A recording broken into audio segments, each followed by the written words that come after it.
Dində güclənməyin yolu ancaq müstəqil olmalıdır. Təsirə düşən adam inkişaf eləyə bilməz. Biri bir dənə söz atır ortaya, 1000 nəfər adam təkrar edir düşünmədən. Vəhşətə gəlirsən ki, ay Allah, bir zərrə qədər bu adamın düşüncəsi var ya, yoxdur. Baxırsan, görürsən, bir dənə adı bəlli olmayan adam bir sözü atır ortaya, 100 dənə adı bəlli olan adam onun sözünü təkrar edir. Allah o vaxtacan təxirə salacaq zuhuru ki, müstəqil adamlar az da olsa formalarsın. Belə cəmiyyət imam başı kəsən cəmiyyətdir.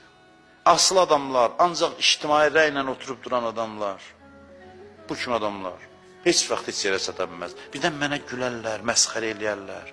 Bəziləri bunun qorxusundan din əməl eləmir ki, mənə qohumlar nə deyər?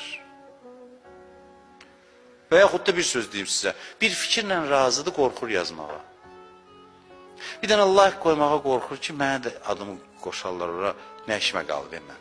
Sosial şəbəkə bunsundur. Adam bilir ki, kim müstəqildir, kim yox.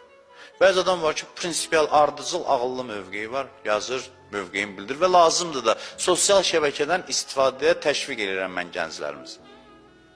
Çox vacib məsələdir. Haqq mövqeyini insan əsaslandırıb ortaya qoysun, müzakirə eləsin. Bütün günü boş-boş yox, lazım olan məqamda, lazım olan həddə. Hətta deyərdim, yəni, mənim fətva vermək səlahiyyətim yoxdur. Şəri mənada demirəm, amma vacib hesab edirəm, yəni. O, günün müəyyən hissəsini, müəyyən vaxtları orada iştirak eləmək, o mövqe bildirmək, fikirlərvi bölüşmək.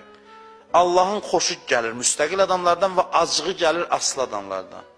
Allah belədir. Bəzi mövzular var, Allah üçün həssasdır. Məsələn, deyir, birinin varı çoxdursa, o ilə danışanda səsin dəyişdirsə Allah deyir ki, ata uyandırasan. Cəmaət imamları ona görə dəstəksiz qoyub ki, boylanıb görüblər kim var, görüblər heç kəs deyirlər, mənə nə düşüb. Təsəvvür edirsiniz, bu xüsusiyyət gəlib imam qatil olub.